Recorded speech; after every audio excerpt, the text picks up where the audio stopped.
So I made this here, just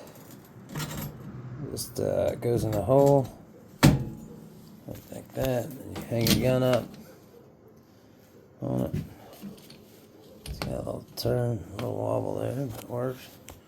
Then I got these clamps I bought, and I cut the bottoms off and welded some 5/8 inch rod to it. And then so what it does is it just sticks in the hole, comes down, whatever you're going to clamp, and then you tighten it down. And then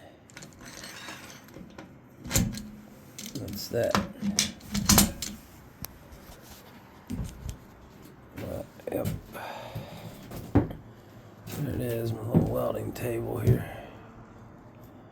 A weld setup.